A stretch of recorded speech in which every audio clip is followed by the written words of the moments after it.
आज के सामूहिक ध्यान के बाद हम जानेंगे हमारे शरीर के जो 3 नाड़ियां हैं, इड़ा, पिंगला, सुषुम्ना, इनके बारे में महत्वपूर्ण जानकारी। तो आइए डॉक्टर विश्वजीत जी कृपया ध्यान की प्रक्रिया आरंभ करें। जय श्री माता जी।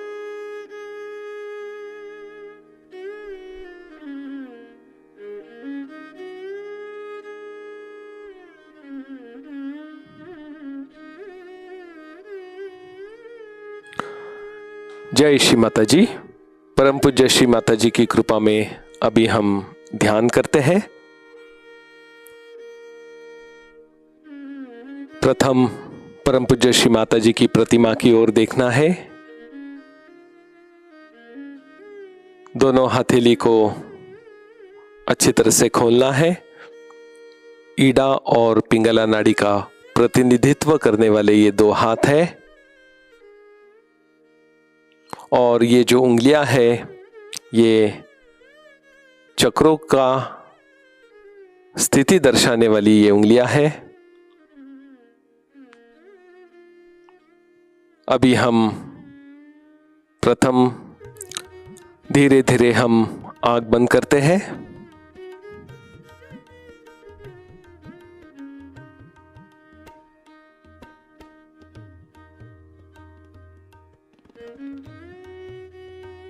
हमारा राइट हैंड धरनी मां पे रखते हैं।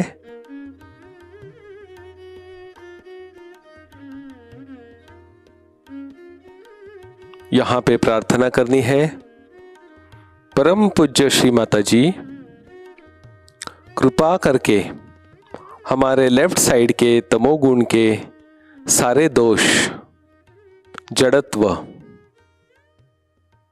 अंधकार, दुख धरणी मां तत्व में विलीन हो जाए।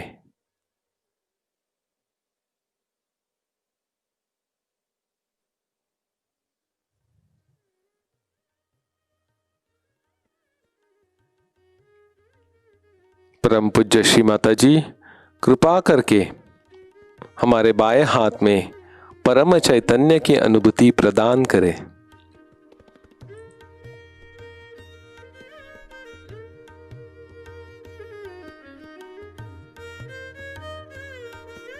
अपना राइट हैंड गोद में रखें, लेफ्ट हैंड कोनी में मोड़ के आकाश की ओर प्रार्थना करनी है। परम पूज्य श्री माता जी कृपा करके हमारे दाहिने साइड के रजोगुण के सारे दोष, चंचलता, अति उष्णता, अति विचार और भविष्य काल के सारे चिंता आकाश तत्व में निकल जाए।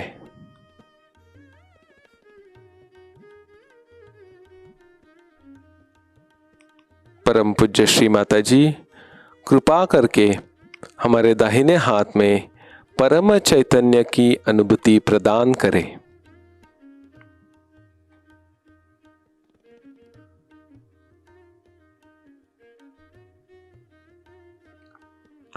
लेफ्ट हैंड गोद में रखना है। दोनों हथेली पे और तालू पे ध्यान देना है और कुंडलिनी मां से प्रार्थना करनी है। हे कुंडलिनी मां, कृपा करके परम पूज्य श्री माता जी के द्वारा आप जागृत होके हमारे मध्य नाड़ी से सभी चक्रों को निरंजित करके सहस्रार चक्र में विराजमान हो जाइए और परमात्मा की प्रेम शक्ति का अनुभव हमें करा दीजिए।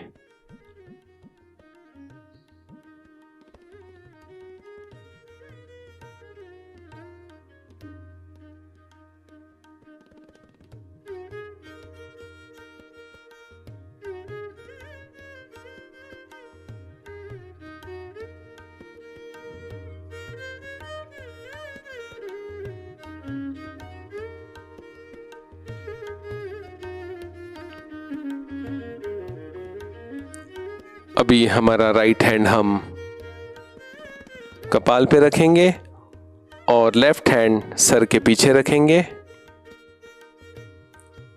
यहाँ पे हम हम और क्षम ये मंत्रों को दोहराएंगे ताकि हमें निर्विचार अवस्था प्रदान हो जाएगी। हम शम हम शम हम शम हम शम।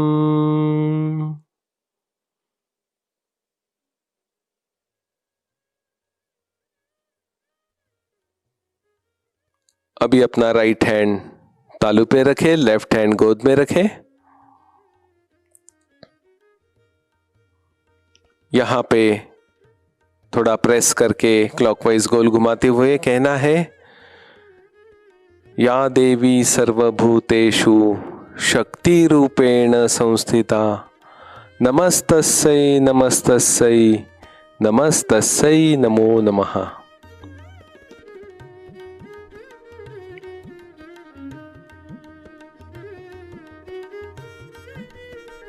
हे कुंडलिनी माँ, आप शक्ति स्वरूप हो। आप परम पूज्य श्री माता जी की कृपा में जागृत होके परमात्मा की शक्ति से हमें एकाकार कराइए।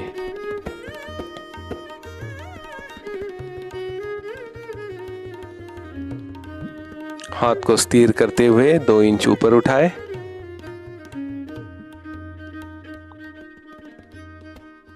तालू और हथेली में जो अनुभव आ रहा है उसकी ओर देखें। धीरे से अपना राइट हैंड गोद में रखें।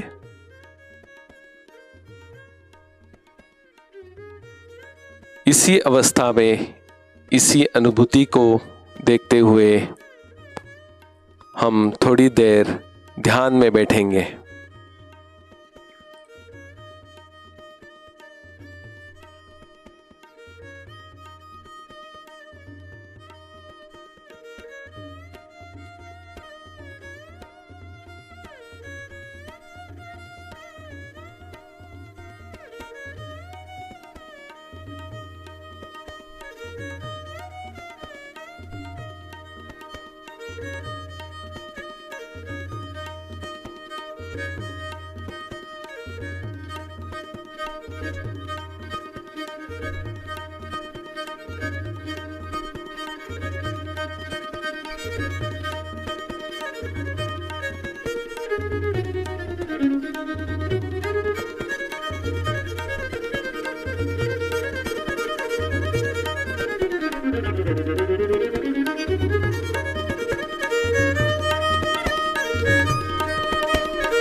जय श्री माता जी।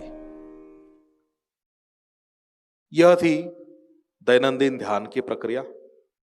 श्री माता जी निर्मला देवी जी ने कहा है, सुबह और शाम ध्यान करना हमारे लिए अत्यंत आवश्यक है। सुबह के 10 मिनट, शाम के 10-15 मिनट हमें खुद के लिए निकालने हैं और इसी ध्यान से हमारी तरक्की होती है। ध्यान की तरक्की करने हेतु हमारे अंदर यह एक जीवित और नैसर्गिक व्यवस्था बनी है, जो है हमारे शरीर के अंदर बैठी हुई कुंडलिनी माता, 3 नाड़ियां और 7 चक्र। तो ये जो 3 नाड़ियां है, जिसका नाम है ईड़ा, पिंगला और सुषुम्ना, आप यहां पर इस चार्ट पर देख सकते हो। ईड़ा नाड़ी जो है यह भूतकाल का प्रतीक है, हमारी इच्छा शक्ति है। बायां हाथ इसका संकेतक है। तमोगुण इसका स्वभाव है और इसे जीवन की शक्ति कहते हैं। पावर ऑफ एग्जिस्टेंस, हमारे अंदर जीने की जो इच्छा है वो केवल हमें ईड़ा नाड़ी से ही प्राप्त होती है। ये जो पिंगला नाड़ी है, इसे भविष्यकाल की नाड़ी कहते हैं। इसी नाड़ी से हमें कार्य की शक्ति मिलती है और इसे भौतिक शक्ति भी कहा जाता है। प्रत्येक कार्य करते वक्त हर इच्छा पूर्ति के हेतु हमारी कार्य शक्ति का संतुलन में होना बड़ा आवश्यक है। ईड़ा नाड़ी पर चंद्र का प्रभाव होता है, इसलिए वह शीतल होती है। पिंगला नाड़ी पर सूर्य का प्रभाव होता है, इसलिए ये अधिक उष्ण होती है। ईड़ा नाड़ी जो है ये पृथ्वी तत्व से बनी है और पिंगला नाड़ी जो है ये आकाश तत्व से। इसलिए संतुलन जब हम बनाते हैं तो संतुलन करते वक्त हम आकाश तत्व और पृथ्वी तत्व का इस्तेमाल करते। आध्यात्मिक स्तर पर अगर देखा जाए तो ईड़ा नाड़ी हमें भक्ति प्रदान करती है, जहां से हमें तमोगुण पर संतुलन मिलता है। पिंगला नाड़ी जो है ये हमें शक्ति प्रदान करती है और ये हमारे रजोगुण को संतुलन में लाती है। सत्वगुण जो है वो मध्य नाड़ी पर है, सुषुम्ना नाड़ी पर। सुषुम्ना नाड़ी वर्तमान काल का प्रतीक है। हमारी आध्यात्मिक उत्क्रांति, कुंडलिनी शक्ति का जागरण सुषुम्ना नाड़ी से ही होता है। तो रजोगुण, तमोगुण, इसमें संतुलन आकर हम जैसे ही पूर्ण संतुलन में आते हैं तो हम सत्वगुणी हो जाते हैं। इसे मेडिकल की भाषा में ईड़ा नाड़ी को लेफ्ट सिंपैथेटिक नर्वस सिस्टम कहा जाता है, पिंगला नाड़ी को राइट सिंपैथेटिक नर्वस सिस्टम कहा जाता है और ये जो मध्य नाड़ी है इसे पैरासिंपैथेटिक नर्वस सिस्टम कहा जाता है। ये तीनों शक्तियों को मिला के हमारे अंदर संपूर्ण संतुलन उत्पन्न होता है। लेकिन ये होता कैसे? तो श्री माता जी ने कहा है कि दोनों नाड़ियों में संतुलन आने से कुंडलिनी शक्ति ऊर्ध्व मार्ग से ऊपर उठती है और तालु भाग से बाहर आती है और हमें शीतल चैतन्य लहरी का अनुभव आता है। साधक को संपूर्ण निर्विचार शक्ति मिलती है। तो ये हुई इसकी बहुत ही सूक्ष्म और साधारण जानकारी। ईड़ा, पिंगला, सुषुम्ना, ये तीनों नाड़ियां हमारे व्यक्तित्व के लिए शारीरिक स्तर पर, मानसिक, बौद्धिक और आध्यात्मिक स्तर पर कार्य करती है। सहयोग के जो लाभ हमने देखे हैं कल के सत्र में, उसमें हर चक्र हमारे अंदर कुछ न कुछ सद्गुण हमें प्रदान करता है। तो वैसे ही ये जो ईड़ा नाड़ी है ये हमें संपूर्ण संतुलित स्वास्थ्य प्रदान करता है और हमारे कार्य सिद्धि के लिए पिंगला नाड़ी हमें मददगार साबित होती है। तो अभी यहां पर मैं डॉक्टर विश्वजीत जी इनसे विनती करूंगा कि आप हमें इन तीनों नाड़ियों की आध्यात्मिक स्तर पर और शारीरिक स्वास्थ्य हेतु और जानकारी दें और इन नाड़ियों में संतुलन कैसे प्राप्त करना होता है इसके प्रैक्टिकल टिप्स भी दें। जय श्री माता जी। ईड़ा, पिंगला और सुषुम्ना, हमारी जो लेफ्ट साइड है बाई बाजू, उसका प्रतिनिधित्व करने वाला जो हाथ है ये हमारा लेफ्ट हैंड है। पिंगला नाड़ी राइट साइड की नाड़ी, दाहिनी साइड की, जिसका रिप्रेजेंटेशन करने वाला जो हाथ है वो राइट नाड़ी। और दोनों जब संतुलन में आ जाती है तब दोनों तरफ का परम चैतन्य हमें संतुलित अवस्था में महसूस होता है।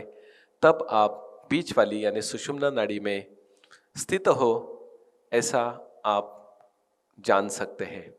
एक बाजू होती है हाइपोसाइड यानी प्रमाण से कम, एक होती है हाइपर साइड प्रमाण से ज़्यादा। ये दोनों नाड़ियों में असंतुलन आने के बाद होता क्या है? जैसे कि लेफ्ट नाड़ी में असंतुलन आ गया तो ऑटोमेटिक जो भी लो साइड की परेशानी है, जैसे लो बीपी, ब्लड प्रेशर कम होना, शुगर कम होना, हाइपोथायरॉयडिज्म, थायराइड का जो भी हार्मोन से कम होना, और राइट साइड देखोगे आप तो हाइपर है, हाइपर टेंशन, हाइपरथायरॉयडिज्म, सब इसमें बढ़ जाना। तो हमें ये लेफ्ट साइड भी नहीं चाहिए प्रमाण से कम, ना राइट साइड भी नहीं चाहिए। इसलिए शायद मराठी में एक कहावत है, ईड़ा पीड़ा टळो बड़ी सा राज्य ये वो, यानी ईड़ा नाड़ी लेफ्ट नाड़ी से होने वाली परेशानी और पिंगला यानी पीड़ा नाड़ी पीड़ा से होने वाली परेशानी, ये दोनों जाने दो और बीच वाले नाड़ी में आने दो। जब ये ईड़ा नाड़ी असंतुलित हो जाती है तो मानवीय स्वभाव पे भी उसका बहुत गहरा असर आता है। मान लो कि कोई लेफ्ट साइड में ज़्यादा उसकी नाड़ी एक्टिवेट है, तो उसे कल जो बीते हुए विचार बहुत सताएंगे, उसका दुख आज होगा उसको। है तो पुरानी बात 10 साल की, लेकिन दुख अभी हो रहा है। फिर ये लोग डिप्रेसिव, नर्वसनेस, उदासीनता, खुद भी उदास दूसरों को भी उदास, दुखी रहना, दुख के चर्चा करना, ऐसे इनका स्वभाव हो जाते हैं, इमोशनल हो जाते हैं, जो अच्छा नहीं है। और राइट साइड के लोगों को आप देखोगे तो इनका जो स्वभाव है ये एग्रेसिव होता है, गुस्सा करेंगे, खुद ही प्रभावशाली है ऐसे बताएंगे, तो ये भी काम का नहीं है। लेफ्ट साइड वाले ज्यादा दुखी होते, राइट साइड वाले ज्यादा गुस्से वाले होते हैं, तो ये दोनों स्वभाव काम के नहीं है। और अभी जो स्वप्निल जी ने बताया कि रजोगुण, तमोगुण और सत्वगुण, ये तीनों गुण आपके सामने किसी कटोरे में रख दिए, तो आप उसमें से कौन सा चुनेंगे? अर्थात सत्वगुण ही सबको चाहिए। और अभी आपने जो ईड़ा और पिंगला का देखा था, लेफ्ट साइड ईड़ा नाड़ी को चंद्रमा बताया है, राइट साइड पिंगला नाड़ी को सूरज बताया है। बाहर भी देखो आप, पृथ्वी और आजू बाजू पूरे सराउंडिंग में ये सूरज और चंद्र कितने सालों से भी नहीं बोल सकते हैं, जब सृष्टि बन गई तब से ये दोनों पूरे ब्रह्मांड को बैलेंस में लाते हैं। जैसे दिन भर सूर्य रखा, रात को फिर ठंडा करने के लिए तुरंत चंद्र होता है। 24 घंटा आप सूरज नहीं रख सकते, लेकिन आजकल का माहौल देखो आप, लोग रात को 12, 1, 2 बजे तक काम करते, यानी क्या किया, बाहर चंद्रमा जाग गया लेकिन इनका सूरज अभी भी जगा हुआ है। तो इसके कारण असंतुलन निर्माण होता है। इसीलिए ये सूरज और चंद्र, ये ईड़ा और पिंगला नाड़ी को संतुलन में लाना जरूरी है। मुझे एक गाना याद आ रहा है, चांद ना बदला, सूरज ना बदला, ना बदला आसमान, कितना बदल गया इंसान। तो इंसान क्यों बदला? तो उसके अंदर का चांद और सूरज बदल गया, असंतुलन में आ गया, यानी ईड़ा और पिंगला नाड़ी। इसके कारण उसमें ये बदल आ गया और उसके कारण वो परेशान है। तो हमें ये ईड़ा और पिंगला नाड़ी को संतुलन में लाना बहुत जरूरी है। तो इसे कैसे लाए? तो सर्वप्रथम परम पूज्य श्री माता जी के सामने बैठ के आप राइट हैंड धरणी माता पे रखेंगे और लेफ्ट हैंड परम पूज्य श्री माता जी की ओर। इस अवस्था में 2 प्रार्थनाएं बहुत इंपॉर्टेंट है। पहले ईड़ा नाड़ी शुद्ध होने के लिए आपको प्रार्थना करनी पड़ेगी, और दूसरा जो राइट हैंड हमने धरणी माँ पे रखा है ना, ये धरणी माँ से आपको विनंती करनी पड़ेगी, क्योंकि सहयोग ये पंच महाभूत तत्वों से सहायता लेता है और उसी के जरा संतुलन हमें प्राप्त होता है। तो धरणी माँ से भी विनंती करनी पड़ती है, हमारे लेफ्ट साइड का तमोगुण, भूतकाल के विचार, दुख, depression, suppression, nervousness, emotional, guiltiness, जो कुछ है आप कृपया इसे निकाल दे, खींच ले और फिर थोड़ी देर ध्यान करें। और पिंगला नाड़ी को संतुलन करने के लिए लेफ्ट हैंड आकाश की ओर, राइट हैंड श्री माता जी की ओर। आकाश तत्व, ये जो इथर एलिमेंट कहते हैं, रजोगुण कैसे रहता है? हल्का होता है। तो जैसे हम कहते हैं गैस का फुगा कहाँ जाता है? आकाश की ओर जाता है। वैसे ये जो रजोगुण का जो चंचलता, अस्थिरता, गुस्सेपन, ये सारा लेफ्ट हैंड से आकाश की ओर जाता है। लेफ्ट साइड का तमोगुण जड़त्व है, जड़त्व कौन सी भी जड़ वस्तु ये धरणी माँ में निकल जाती है। तो ये इम्पोर्टेंट संतुलन का सबसे बेस्ट तरीका परम पूज्य श्री माता जी ने हम सबको उपलब्ध करके दिया है। अर्थात जैसे श्री माता जी के सामने हम ये करते हैं, हमारे अंदर की जो शक्ति है वो चलायमान होके दोनों ईड़ा और पिंगला को संतुलन करते हुए साथ साथ जो 7 चक्र भी है उनमें भी संतुलन अवस्था वो प्रदान करती है। तो इस तरीके से साथ ही साथ लेफ्ट साइड को कैंडल और राइट साइड को नमक पानी ठंडा वाला, या राइट आपका जो लीवर है उसको बर्फ भी आप लगा सकते हैं, और फिर संतुलन पाके ध्यान अवस्था में स्थित हो सकते हैं। डॉक्टर साहब, बहुत बहुत धन्यवाद। आपने तो बैठे बैठे सूर्य और चंद्रमा की सफर करके दी। हम ये जानना चाहते हैं, क्या अभी हम ऐसी कोई प्रक्रिया करें जिससे हमारे अंदर इड़ा पिंगला का जो असंतुलन है ये हमें महसूस हो सके, और उसके ऊपर का कोई उपाय? ईड़ा और पिंगला नाड़ी को संतुलन में लाने के लिए सर्वप्रथम दोनों हाथ आप परम पूज्य श्री माता जी की ओर करें, क्योंकि संतुलन में आप है या नहीं है ये आपको परम चैतन्य से दोनों हाथों पे जानना जरूरी है। मान लो कि ठंडा परम चैतन्य आपके राइट हैंड पे दाहिने हाथ पे ज्यादा है और लेफ्ट हैंड पे नहीं है या कम है या गर्म है, तो इसका मतलब है आपकी जो लेफ्ट नाड़ी है उसे संतुलन की आवश्यकता है या परम चैतन्य की आवश्यकता है। तो आप एक सिंपल कृति करें। इसके लिए मैं आपको एक उदाहरण देना चाहता हूं। आपने तराजू देखा है?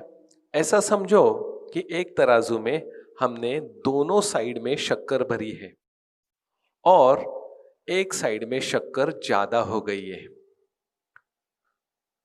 तो क्या करोगे आप इसे संतुलन में लाने के लिए? तो जिस जगह ज्यादा है वो साइड उठा के, वो साइड की शक्कर उठा के जहां कम है उसमें डालेंगे और आप उसे इक्वल करेंगे। ठीक है, वैसे ही ये कृति है।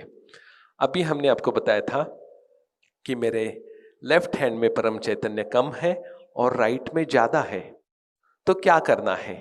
तो श्री माता जी ने बहुत सिंपल तरीका बताया है। जिस साइड का ज्यादा है यानी राइट साइड का, वो राइट हैंड से उठाना है और लेफ्ट साइड की ओर लाके छोड़ना है। ऐसे आपको 7 बार करना है। अर्थात ये समझ के इसकी अनुभूति हथेली पे और तालू पे और आपके लेफ्ट हथेली पे देखते हुए ये कृति करना है। मान लो मेरे राइट हैंड में गर्मी है, परम चैतन्य का अनुभव नहीं आ रहा है और लेफ्ट में अच्छा है, तो क्या करेंगे? बराबर लेफ्ट साइड को उठाएंगे और राइट साइड को लाके छोड़ेंगे। एक बार देख लीजिए।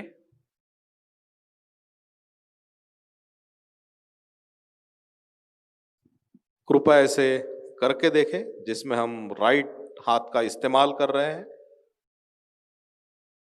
लेफ्ट की शक्ति उठाकर राइट में हम डाल रहे हैं, जिससे हम राइट का संतुलन करते हैं। तो जहां पर कमी है वहां पर शक्ति को डालना होता है। इतना सिंपल फॉर्मूला। आप ये भी पूछ सकते हैं मुझे परम चैतन्य महसूस नहीं हो रहा है तो भी मैं कैसे करूं?